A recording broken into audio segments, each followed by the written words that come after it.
Okay. I'm ready. I'm all yours. Not really, but sorry. Hi, welcome to On the Mic. Look, it's Bec McMillan. Incredible entrepreneur, businesswoman, motivational speaker, and all-round legend, lovely lady and mum. Thank you. What an introduction. She's been through a hell of a lot of crap in her life, and that has made her the woman who she is today. Some stuff that she just spilled to me at my place when she showed up here, which shocked me, and I didn't even know what to say. I've never been in that situation before. I'm going to tell you about that very soon. But she is here in all her beautiful laced glory. She's got her crystals going. I haven't got my crystals here. Look at this one. Yes, the selenite. Am I looking at this camera right? You're a crystal guru. Yeah, you just pick a camera. They're everywhere. There's camera. One up there, one down there. Cameras all over the shop. That's what we do. Yeah, let's keep our selenite here with us, Mike. Selenite. So you've got to. We'll talk about this. We're going to talk about your crystal business, your motivational speaking business. You've got all sorts of beads and jewelry and incredible stuff that you're doing. And one of the most important reasons why you're here today is for you, the people at home, because Bec is someone who have experienced something that people wouldn't experience in 10 lifetimes, probably 100 lifetimes. Some of the things that you've been through and you've gotten through are just absolutely unbelievable. And to come out of what you've been through to be the positive person that you are is just astounding. And you're absolutely unstoppable. And I take my hat off to you if I was wearing one. But the things that you have done for people, and you're just checking out your social media and the comments that you get, and the I don't know if you call them fans, more so your friends and your family on there who really support you, and you support them, and you help people through a lot of crap. Mm-hmm. And who do you turn to when you've been through a amount of things like you have? Someone who's already been through it. Yeah. So, I mean, just off the top of my head, I mean, and I feel bad even saying that. I mean, when you were going through one of the worst times of your life, you're losing a child, not once but twice. Losing your husband walked out on you at the same time. You were sick, your father died, and how do you get out of all that misery and be the positive person that you are today? How did I get out of it? I just barely survived it, but I had an awakening, and I was told that this was all happening to me to be the person to inspire people to never give up. So it's truly clear to me my mission here in this lifetime, and that's to show people the way, to show people the light, and to help awaken people into better people, and to help in the mental health space in the masses, to not judge people with mental health problems. So I'm just here to lead by example and to raise the consciousness of the planet and healing of the planet, and just to show people that suffer, they can turn their lives around, and they can achieve greatness, and they can do whatever they want no matter what happens. And people that judge people that have been through hard times, I'm here to show them not to judge, and just to see people for the strong people that they are that suffer. So, I mean, I've lightly touched on it and said, the things that you went through, but for the people who are getting to know you for the first time now, do you just want to briefly explain what you would if you were going to do a presentation, explain who you are and the things that you've been through, just so they can get a grasp of what happened to you? Okay, in a nutshell, just some of the traumas. I'm going to look at this here. Some of the traumas from a child: low self-esteem and depression, overweight. I was bullied. I ended up with drug addictions, self-sabotage, toxic relationships, physical abuse, mental abuse, rapes, loss of children. I accidentally smothered my own child who was 80 days old. I lost another twin and had to carry her inside me until the end of the pregnancy. I've had depression and anxiety since a child, PTSD. I used to see my new baby as my deceased baby. So basically every time I would see my baby asleep, I would see him dead. Or if I was at the shops, I would see a baby asleep and freak out thinking they were dead. I've had 20% of my body burnt at 7.5 months pregnant with my oldest son, which led to 5 years of covering myself up in shame. I had to get taught how to walk again. So one could say it was pretty messed up. And now your toughest challenge so far is being on my show and being interviewed by Mike Goldman. Well, I can't get any better well done than for this. stepping up to the plate and taking on a real challenge. Is this my punishment? It's about time. Okay. Well, we could dwell on that for hours. I mean, there's no dwelling here. But the thing is, if people want to know the crap that you went through, and I mean, it's horrific that the things that happen to you. I mean, you can Google it and you can look on your Facebook page and you can see each one. I mean, someone out there might have lost a child and they're thinking, how the hell do I deal with it? Or even someone who knows someone and wondering how to speak to them. I know I put my foot in it once before when a friend of mine had a baby that was stillborn, and you don't know what to say to those people. I'm Googling it, and I thought the best thing to say would be, hey, let's just get back up on the horse and just keep on soldiering on. And it turns out that was the worst thing you could possibly say. You best just be there for them. I mean, what do you say to someone in that situation? You just be there for them. There's not much you can say other than, is there anything I can do to support you? And just to know that you're loved. I wasn't loved through my traumas. A lot of people turned their backs on me and judged me. So that's why my mission is so really important, to spread the awareness on how to deal with trauma and situations and to show people how to deal with them, because people don't know how to deal with them. So I'm just here to lead by example. But, since all that happened, I decided to just show everyone what a human is capable of. Like, we're capable of more than we realize. Like, I became an author, a speaker, TV, radio, actress, designer, red carpet host. I'm now like, what am I? I've been published globally like 15 times. And this is all in like 4.5 years since it all happened. So if I can do all this, I know anyone can get over anything if they just choose and decide and keep choosing and deciding. You think someone's watching over you? Do you think someone's actually speaking to you in another realm and helping you get through all of this? Many realms, so 12 dimensions. I had my spiritual awakening when I almost killed myself, and I was told to stay because of my mission here. So where was that? Like, you were just thinking about it and all of a sudden you heard a voice in your head? Or how does that go? So I had a spiritual awakening. I was planning to check out, and I started seeing all these colours and then started hearing other voices, and I got spoken to by the angels. And was it a voice or just a feeling? Voices. Yes. And like, you actually heard a man's voice, a woman's voice? Was it a child's? All voices, and some in different languages. In different languages? Mm-hmm. What kind of languages? Light languages. I don't know how to say them. I just know how to hear them. Okay, yeah, cool. So my mission And you still hear them today? Yeah, I do. Yeah. Every time I try and get out of my mission, I'm reminded that I'm a chosen one. And so what is your mission? Just to prove to people that you can do anything? So I'm here to make massive no matter what change. You've been through. Yeah, I'm here to make massive change in the masses. I'm here to inspire and lead and to help people with mental health problems and really shift that vibration of our planet. So really heal the planet. I'm here to really, really heal. Like, in the masses, I see seas, I see mountains, I see rivers. All I see is a sea of heads that I'm here to impact globally. So what do you mean? To help save. Oh, the sea of heads that you've got to save. I thought you meant people like swimming, they're drowning. You've got to help them. No. Do you feel like in this day and age, because mental health has become more of an issue than it ever has, as far as I can see, and I think there's a movement of people like yourself and people like me who are looking at our thoughts and figuring out that things that we think are just utterly ridiculous, and looking inwards at ourselves and trying to teach other people to do that as well. So there's two different worlds of people that are trying to join together as one to get a better understanding of themselves and stop the anxiety, stop the depression, and stop thinking things that are just utterly ridiculous. Absolutely. And this is the year for it. 2019 is for the year for everyone to awaken. We've been programmed by society for so long, what we get taught in school, and to just, all these different programming to not be a human being, to not express, to not feel. And this is the year for change. Like, this is a year for massive change. So you'll find a lot of people are just being vulnerable. They're speaking up. They're visiting their thoughts and their emotions. And that is the key. That is the key to the healing of the planet, is to express and share and get it up and get it out as a human being. Because society has shown us to be strong and be tough and and to look down on people who suffer. And I call bullshit on that. I'm sorry if I'm swearing, but I call bullshit. That's the internet. You can swear as much as you fucking want.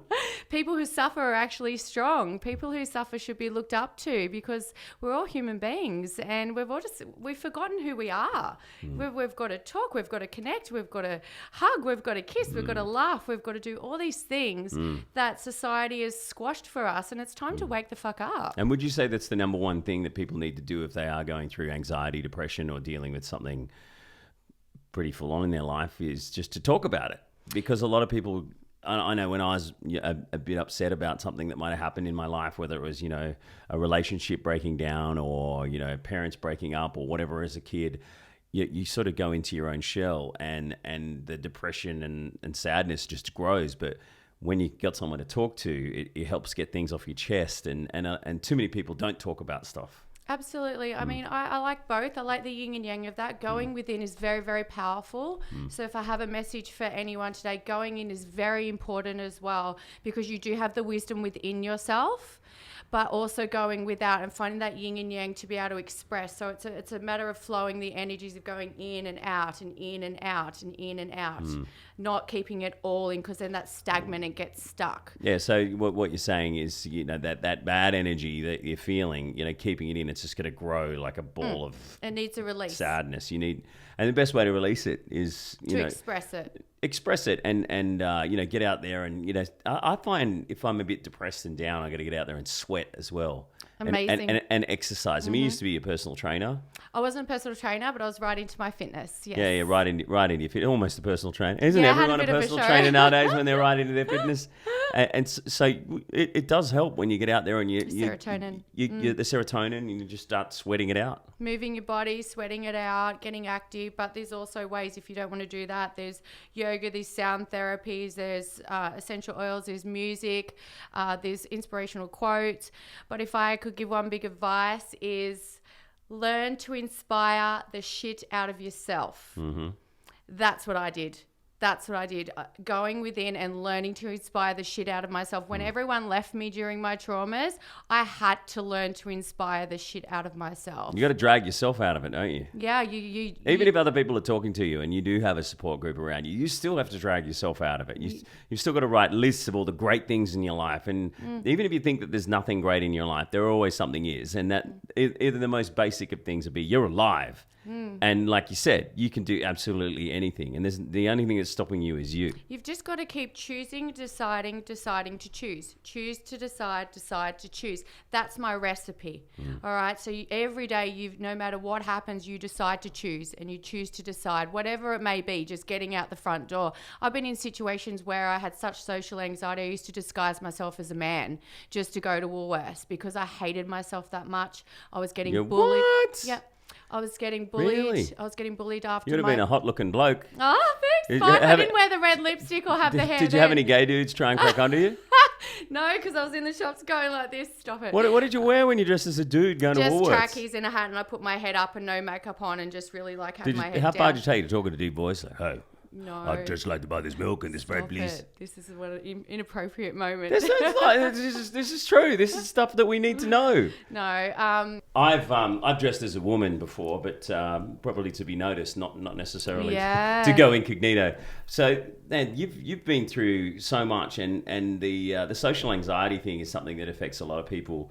And how did you get out of that when that's pretty extreme, dressing as a man and just to go and buy some milk and some bread. I was getting called a murderer and a kid killer and getting bullied after I opened my charity. Online bullying. So you didn't want to get recognised. You thought someone would scream at you in the street or do something horrible to you. Yeah, I was just scared that people would go, oh, that's the kid murderer or that's her. And I also just didn't like who I saw in the mirror. But I turned that all around and just made, it's so... How do people write stuff like that online to someone when they're going through something? Oh, there's trolls everywhere. There's trolls everywhere. But I think the bravest thing to do is to just face yourself. You need to face yourself. And what I did by facing myself is to become a co-author and tell the world how crazy I was. So basically, step one was to tell the world I'm crazy and be okay with that. So I've found on social media it's really great. There's a movement of people starting to express. But 6 years... You can make a career out of being crazy. Yeah, well, clearly. Clearly, crazy girl here now making movement. But 6 years ago, it was unheard of online. So I kind of started that ripple effect of going, you know what, I'm crazy, but I'm still going to achieve, and I don't care what you think of me. Yeah. So I started, acting, red carpet hosting, dressing up. Even though I didn't feel like I belonged, I grew up in the western suburbs of Sydney in Penrith. Like, I'm a rough diamond, but I'm like, you know what, I bloody deserve this, so I'm going to do it anyway. No one's going to stop me. So and what's that initial step that drags you out? Was there someone that inspired you, that online, or a book, or was it just the voices in your head from another realm that said, you've got to get up and do this? No, me, I just chose to do it. I just chose to do it. I had to show people. When you choose, you're like, okay, I'm going to write a list. What's the first step that you take? I get guided, and I just like, you just got to do this. So I just do it. And I don't even know what I'm doing half the time. I just step into it. That's like me working on this show or hosting a show. Sometimes something just takes over. And seriously, you just wing it. I remember the amount of times I get up on stage and there'd be 2,000 people screaming and carrying on, and I'd be thinking, I have no idea what's going to happen here or what I'm going to say, and I don't know where it comes from. That's so true, and that's what I do. And honestly, Mike, is that a part of you though? 95% of the time, I'm just winging it. Let's just wing it. But that's you just using the true essence of you and your positive personality, because when you're up there and you're doing it, you've got no other choice but to do that. Yeah, you just do it. And when it's in you, you just do it, and you just be courageous, and you just do it anyway. And you just got to step into the fear. And if you stuff up, oh, well, you stuff up. Yeah. It's not the worst thing in the world. No, it's not. It's better to aim for the stars and, you'll hit the clouds rather than staring at the gutter and going, oh, well, that'll do. I'll just try that. What's worse is going, okay, what did I spend my life not giving it a go? Like, what's worse? You get older and go, you know what? I really probably had that in me if I just tried. So you just got to do it. Like, after the news yesterday, it had about what they found in my brain. I've just had this whole other epiphany of, shit, I've still got so much to do. I've done so much already, but... I wasn't sure if you wanted to talk about that or not, but that's pretty full on. Yeah. Like yesterday, you would talk through what happened. You had headaches for a while. 3 weeks of headaches and nausea, and I went in for a routine brain scan just to see. I thought it was just hormones. Getting to that age, I thought, okay, 40. And no, they called me in yesterday for an urgent appointment. They've found a 1 centimetre mass. Now, we don't know what that mass is. It could be benign. It could be whatever, but after this show here, I'm going in for another MRI and then just see a neuro specialist. So I feel positive, and even if it is something not what I feel, I'm going to face it and I'm going to fight it and I'm going to beat it. Man, that is just full on, man. How strong are you just to come out and like, hey, whatever it is, that's fine. I mean, the majority of people, they hear something like that, they cancel work for a week, to be ringing all their friends and family and stressed out and not sure what to do. And you're just like, it's just something I got to deal with. I had about 30 minutes of shock where I just wanted to ring everyone and fall in a heap, but then I remembered who I was. So I'm stepping up. And you're a tower of strength. You're the unstoppable Bec McMillan. There is no stopping you. Yeah, I go down sometimes though. So I've had a few nervous breakdowns over the years, and I share them on social media. So by all means, I don't want to portray that I always have my shit together. You share your actual breakdown. Yeah. If you go onto my social... You film it like, hey, I'm having a breakdown. Yeah, I do. And I show my photos of what I'm going through and things that go on through my mind. So by all means, do I not have my shit together all the time? I don't want to portray that. That's my whole point of who I am. I do not always have my shit together, and that's okay as long as you get back up and you keep trying. So I show my good moments, my not so good moments. I show when I'm having mental health problems. I show when I'm glowing. I show it all because that's what a human being is. And it also shows that people with mental health problems can achieve greatness even though they get sick sometimes. Do you think people out there who are looking at social media, they might get anxiety because they see the fake persona that people put up on their Facebook and their Instagram and go, that person has everything perfect in their life and my life isn't that perfect. I'm doing everything wrong. And if you actually took everything as it was and making out it was all real that you see on social media and forced it back on yourself, you just think you're a horrible mess and your life was a failure. Do you think that's people do that too much nowadays? They do. They do. And again, that's why I'm trying to show the complexity of the yin and yang of the humanness. So, you know, you do have great moments, and you do have moments where you look hot and you look pretty and you feel good, and you're at this restaurant and you're wearing those clothes, and they're very real. They're part of your human experience. But what about the shit times? You know, there's those times as well. And it takes... That's good. You got friends and fans or whatever on there that'll come up in the little comments. Come on, girl, you can do it. Yeah, it's good. Get back up on the horse. Yeah, because it's great, because I've formed a great following where we help each other. Like, I'm there to help inspire, and I share my moments and my feelings and my thoughts. And then when I reach out for help, I've got so much, and I'm not afraid to reach out anymore. I used to be ashamed, but the humanness is coming back to the vibration of the planet, and that's what I'm here to do. So you share everything online. If it's bad, if it's good, whatever it is. Should everyone do that? Will it help everyone if they just get online and say, hey, I'm going through this, and they just talk to their friends and family or whoever? Is it a good thing? It worked for you. It works for me, so I can't say that's going to work for everyone, because not everyone is me. Not everyone has my soul. Everyone's wired different. So I wouldn't recommend it for everyone, because that's putting unnecessary pressure on people. Everyone's different, everyone's unique. So some people may feel better by expressing online. Some people may feel better by writing it in a book. Some people may feel better in a small group of friends, one friend. And another way that I do it is just I talk to myself in the mirror. So I express whatever I'm thinking, feeling in the mirror. Do you do that every day? Some days, yeah. It's like, hey, Bec, how you doing? Oh, wow, you're looking good. Oh, yeah. All right, check out these guns. Hey, Mike. How are you today, Mike? Self-love is so important. I do have it on my mirrors. I am enough. I'm love and light. So every time I look in the mirror, I remind myself I'm enough and I'm love and light. So when you reiterate stuff like that in your life every day, I mean, that's only positive. I mean, it's just like people who meditate first thing in the morning, and, you know, they say things over and over again, like, I am perfect health. I am, you know, life and energy. You know, I'm going to get lots of work today. Then, you know, saying those positive affirmations to yourself, it's only going to program you to go out and do those things in everyday life. Absolutely. I am a very powerful words, but when we're talking about expression, like, it may not work for, say women express in a certain way, and then some men may express in a certain way. But I find with men, a lot of men find it hard to express themselves because they think they have to be macho and in ego all the time, or if people are going to look down on them for being vulnerable. But you know, we've got it all wrong. Are men becoming less and less macho and masculine? Is society changing where women are taking on a little bit of that masculinity now? Are they doing it too much? Yeah, absolutely. So look, I'm all for empowering women. I'm a powerful woman, but I think some women take it too far with their feminism. I think it's embarrassing when it comes to feminism. I think if you're going to be a strong woman, that means to show space for men and not put men down. And I think that actually shows weakness in a woman. So it's going so far in some cases where men are feeling guilty for being men, especially when it comes to the things that you hear from certain feminists. Well, it's the yin and the yang. So back in the old days, men knew their role. They were the hunters and gatherers. They earned the money and the women stayed at home. But now women are like, well, hang on, I want to do these things too, because I don't just want to be the wife at home doing the kids. So it's about finding that balance and having that space of all shades of humanness, and that's what we've lost, and that's the whole point. Why can't men be the man as well as be the vulnerable man as well? Why can't the woman be the woman and achieve whatever she wants and be that powerhouse, but also be a feminine, step into a feminine and hold space for a man as a man? So it's a matter of not just being one way or another. It's about expressing all shades and embodying all parts of your humanness. Are certain feminists going too far, do you think? Yes. What do you think of feminists? Has feminism just gotten out of control? I think it has gotten out of control, and I think some feminists should be ashamed of their behaviour. In what way? Oh, it's just too much, and it's full of ego, and it's doing exactly what we didn't want the men to do.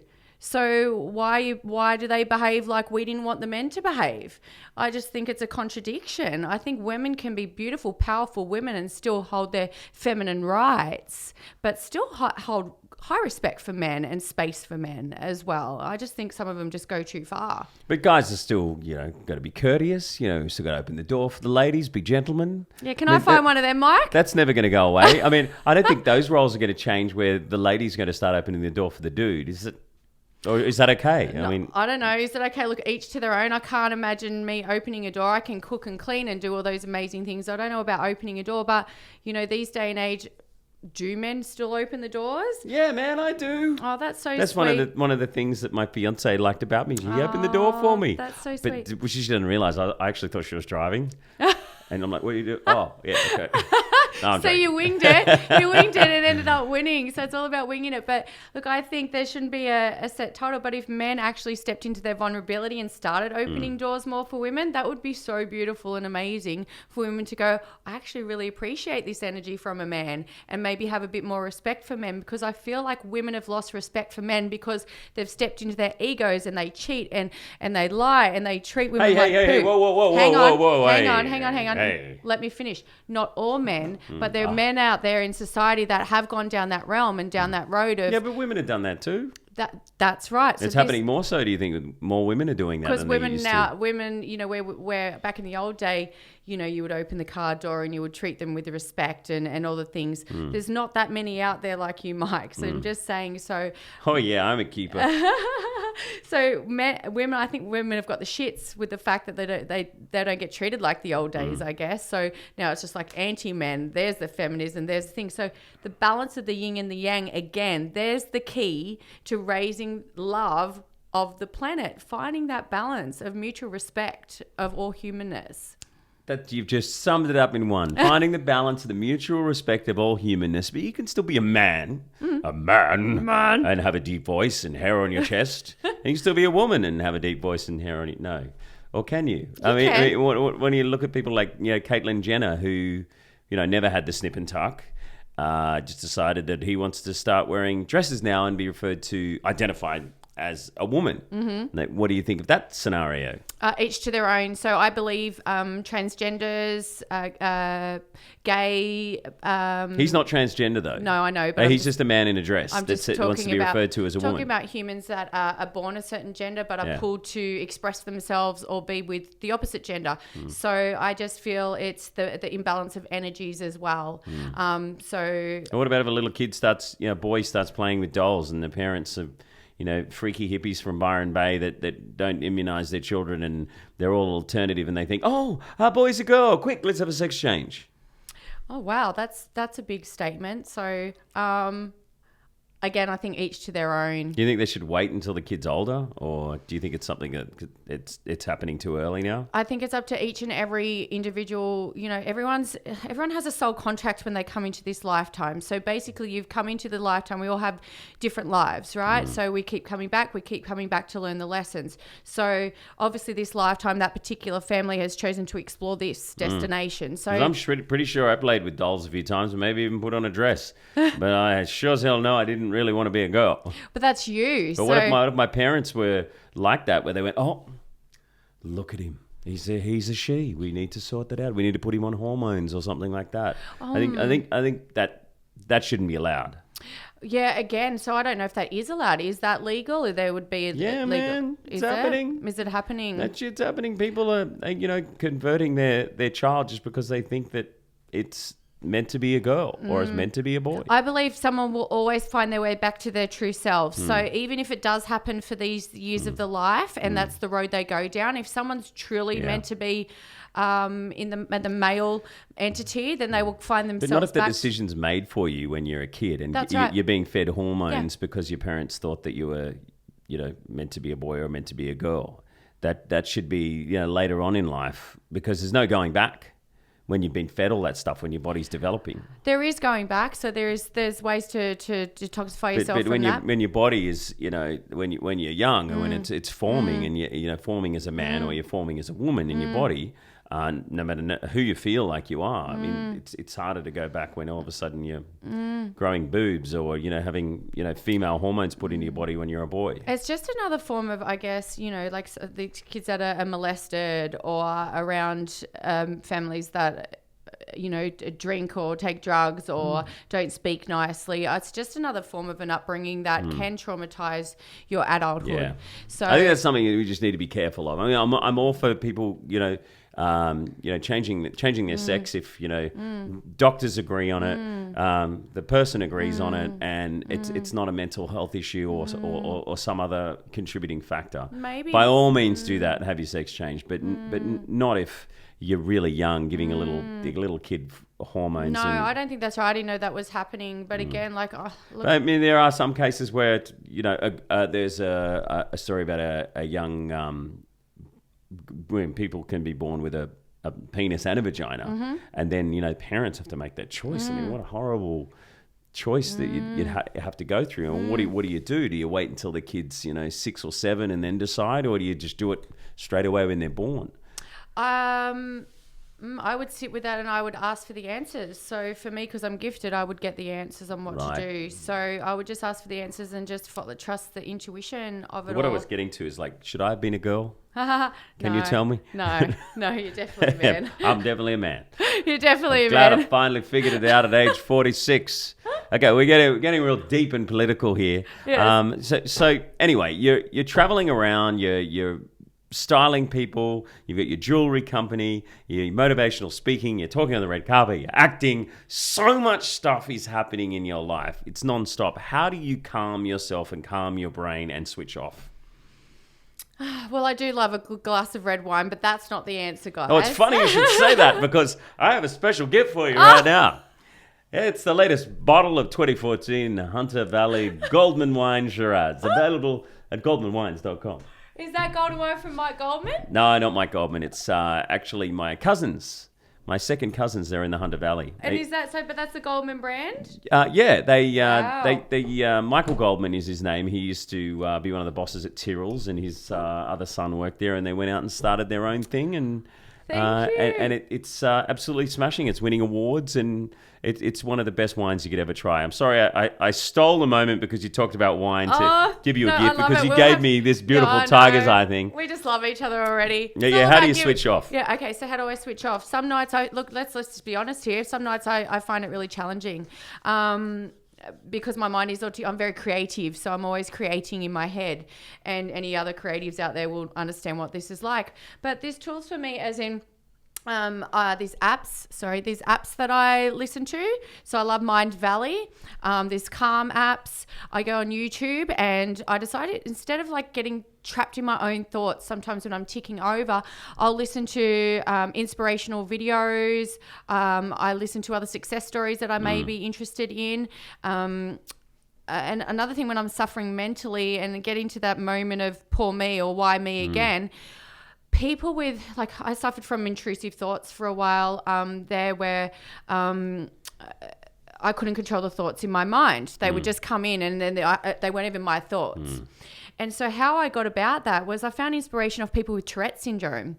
So I used to watch people with Tourette's and really get inspired by them, the fact that the whole world could see whatever was coming out of their mouth and they had no control over it, and people would look down on them. And here's me having no control over my thoughts, feeling sorry for myself for having these thoughts, but I got to hide them. So then I started really praising and honoring people with Tourette's. So it's always really nice, if you need to calm down, is to find someone else that can inspire you as well. I read, I have my essential oils, I have my crystals. So your daily ritual, I guess, you wake up in the morning and meditate. I don't really have you do it at night, or a lot of people have daily rituals. Just when your brain's going nuts, you go, right, I need to sit down, I need to breathe for a while, I need to switch off and stop all these crazy monkey thoughts going through my brain. No, for me, the opposite. I choose not to try and force to switch off. When I've tried that in the past, it actually amplifies my anxiety. So when my mind is normally going crazy is the time where greatness starts for me, and all the ideas come in and all my creativity comes in. So sometimes when I can't sleep, I'm getting downloads of what I should be doing. Oh, okay. So I just surrender and I go, okay, what do I need to know here? What do I need to be doing here? What should I do right now in this moment? And then my thoughts will say, okay, you need to get on the Calm app. Or Bec, you need to just start writing out what you want to write in your book, because I'm writing my second book at the moment. Or it might be, okay, what can you improve on? Oh, geez. So listen to your intuition telling you what to do. Yeah. So basically no rules. I don't have any rules. I just go with the energy of it and what my intuition tells me. Well, how did you stop anxiety then? I mean, Bianca's got Horrible anxiety. I mean, she's been taking some CBD oil. That calms her down. That's pretty good. And a lot of people use that all over the world. It's legal in some forward-thinking countries. Australia, sort your shit out. Oh, no, we're so behind in that. You've obviously, you've said a few times you've had problems with anxiety. Well, what dragged you out of it and how do you deal with it? So I still suffer with it pretty much daily at some stage. There's just different severities of anxiety. When you've had true anxiety, when you've been hospitalized by it and paralyzed by it, where you can't move your body. So with me personally, there's different ways that I can go through it. I go through the mess and feel it and don't ground myself, and then I come out of it and I think, geez, I could have handled that better. There's times where I'll just go out in nature. There's times I'll put on a song. There's times that I'll look through funniest home videos just to try and change my mood and make me laugh instead of getting caught up in my own story of what's happening. I go and talk to myself in the mirror. I use my oils, my crystals. My crystals are my babies. So every time I need something, I'll grab a friend. I'll grab a crystal, and it's like when you've got something in your hand, you've got something to hold on to, and it literally grounds you. So what's the go-to crystal?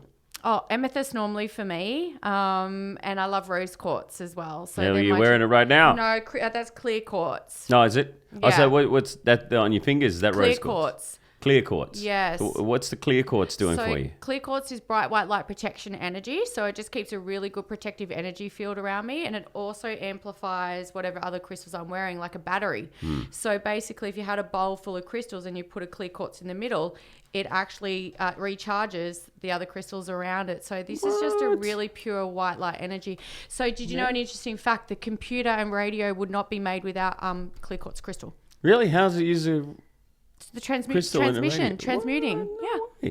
Do you reckon that we're actually going to go down that road like you see in Star Trek and some sci-fi movies where they've got a crystal running a spaceship? And do you think that there's a lot more to these things than we actually realize? In what way? It's all coming. What do you think is there? What do your spirit guides tell you about crystals that we haven't realized yet? Is there stuff that we're going to discover? Yeah, absolutely. So without crystals, we wouldn't be talking on this mic. Without crystals, we wouldn't have a computer. Without crystals, we wouldn't have radio. Without crystals, a quartz watch, that's crystal, isn't it? Yeah, watches. Yeah. So it's a key. How does it use a crystal to keep communication? time? So it's a How key does to it work? communication. So basically, I'm that advanced. Crystals talk to me. I can talk to them. Like literally. What are your crystals saying? Get out of here, run. Let's have a glass of red wine. No, but that's the best crystal. I want that. I want the wine crystal. So crystals are all for transporting and transmuting energy. Right. Okay. That's a bit. You got to do some homework. I'm going to give you some homework. No, that's why I got you here. So do you know what? There's people watching this that have no idea either, and we just want to discover it together. I'm going to interview Mike back in a couple of weeks and see what he's learnt about crystals. You're going to test me about crystals? Yeah. Now, maybe I knew these things, and I'm just asking for the viewer, the listener. Well, how about you tell me? What do you predict? What, from crystals? Well, I actually think that, we're going to figure out ways to amplify their energy to be able to use that energy to run power systems. Surely there's some way that we, I mean, if we're getting coal out of the ground, is coal a crystal? Is it? It's a fossil. It's a form of a crystal. It's a fossil. And that you set fire to that, and then it makes electricity from a power station. Surely there's some other way that we can radiate crystals to make power stations run. Who knows? Crystals are coming. Crystals are here to heal the world, and that's why my mission is so special. So crystals are basically going to be in every household, hopefully before I die, and if not when my legacy lives on, they're still going to be going. So crystals are the key to helping save humankind. Wow. If anyone's watching this right now and is thinking, what kind of crystal should I get? How do they figure it out? And what crystal would you recommend? So what I recommend is to follow your intuition. Crystals choose you. So it's an interesting fact. So if you went into a crystal store or were looking online, it will choose you. You might have a whole page of crystals online, and then all of a sudden one will just come out and you'll be like, okay, I've got to have that one. That's because the crystal is actually choosing you. Or if you're in a store and you've got thousands around you, it's just one you'll gravitate towards it. It's like a human being, Mike. Right. You know how you have human beings where you're like, I really like you. I want to be your friend, or I want to love you, right? It's the energy that you're attracted to. Right. So crystals are the same. That's how they work. They choose you. But my gift is to be able to choose them for you if you need me to. That's why I do the channeling. So I sit into your energy field and choose for you. But don't ever underestimate your own ability to be able to choose for yourself. So where do you get that that voice from? Because I must admit, I feel like I have certain feelings, gut feelings and intuition when I might go that. Like, actually, when I bought this, I was in a crystal shop. I went in to have a look because I knew I was going to be speaking to you eventually one day, and I'd injured myself in an accident, and there's something that was, I thought, I really like this. This is really cool. But it was $120. Mm-hmm. And then I saw it a few weeks later for $30, the same size. So you got to shop around. You do. But what is that voice? Where does it come from? And how do you tune into that? But although that was $120, that actual particular rock chose you. So maybe another one might have been $30 but had a different vibration to this, right? So it's like going to a restaurant. You might get served pizza and then you get served pizza, right? Yeah. You know, which one's going to be more beneficial for you. Gotcha. How do you tune into that voice? It tells you, whether to hang out with that person. How do you tune into that energy? It's your intuition. Always go to your gut instead of your mind. It's just a feeling. It's just a knowing. It's just a knowing, Mike. Like you knew to choose that. Like I knew Tiger's Eye was for you. It's just a knowing. We all have that ability. It's just that society just squashes out of this is the way we should think. This is the way we should feel. This is what we should do because that's what media says or that's what school says. So is there a crystal that amplifies that energy and that intuition that there's lots. Oh, look, if I was going to say clear quartz. Clear quartz is really that's great. Where you've always got that on. Yeah, that's the winning crystal. If I was to say a winner, I'm prejudiced. Amethyst is my stone. It's my super stone and my everything stone for the masculine and for the feminine, as well as children. Yeah. So I'll give you my top four. Top four stones. Okay. With Bec McMillan. Here they come. So we've got amethyst, we've got selenite, we've got rose quartz and clear quartz. Okay, cool. What about diamonds? Diamonds are amazing. What do they do? So besides get you married and engaged? Diamonds really amplify everything about your being. So how can we explain a diamond? So if you want the source of energy, you go to a diamond. So basically it goes on the chart. It goes diamond, Herkimer diamond, and clear quartz, then selenite. So this is one off a diamond, a couple off a diamond. Sort of. Wow. I work with Herkimer diamonds, so I'm actually doing a Herkimer diamond collection. That's Herkimer diamonds are formed in New York, so you'll see me. They're formed in New York. Or they actually make them? No, they're formed. They form. Underground? Yeah. In New York? What, in the sewer? There's no mines in New York. What are you talking about? No, they just form in New York. That's where they were found and that's where they were formed. Herkimer diamonds. So it's an interesting fact. So New York Fashion Week, here I come with some Herkimer diamonds. Never even heard of a Herkimer diamond. I'll have to make it. That sounds cool. Fashion Week. You're going to Fashion Week? That's my aim for next year. Oh, that'd be fun. Yeah. I know the Met Ball was on this week and this is going to date this whole interview. Yeah, but Beyonce looked amazing, and Kim Kardashian rocked up half naked, and Kanye West just wore a black Dickies jacket and jeans. Wow. See, each to their own. At least they're just being authentic to themselves, He's right? Like, I don't really care about this. It's the spotlight for her dressing up in crazy stuff. I respect that so much. See how, he holds space for her to do whatever she wants, and then she says, okay, well, you can do whatever you want. That's so beautiful. I love that. I respect that. It made me want to run out and buy the latest Dickies jacket. Yeah, or hang on, what did you have on your story the other day? Was it Gucci that got it all wrong? A spaceman? What are you talking about? Oh, you had on your story. I was wearing Gucci? What? No, you were in a store window and there was like a... yeah, that was just some wanky label from Paris, and the outfit actually looked like they were landing on another planet. Was it Gucci? It wasn't Gucci. It wasn't Chanel. It was just something expensive French label that you'd be paying $2,000 for a t-shirt. Guess? It wasn't Guess. Oh, anyway. One of them. Bec McMillan, thank you so much for being on the show. Thanks for having me. We should do this more often because you've always got so many amazing stories. Yeah. And I love hearing about how you've helped other people. And if people out there want your help or need a little bit of guidance, how do they find you? Just on Facebook at the moment. Like I kind of live on Facebook or Instagram, of course, but Facebook has more of my energy.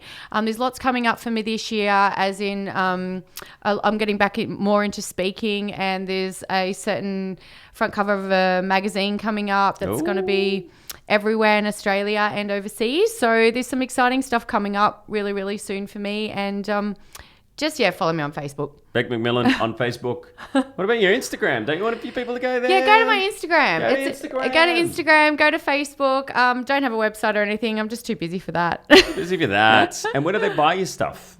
So we're in pre-launch at the moment. So we should be launching in the next couple of months, but I'm taking private clients at the moment that I do custom channeling with, and I create just for them. And I do that globally, worldwide for a lot of people. So if you want me to channel for you immediately and create and design for you immediately, just contact me through Facebook and we get on a call and we go from there.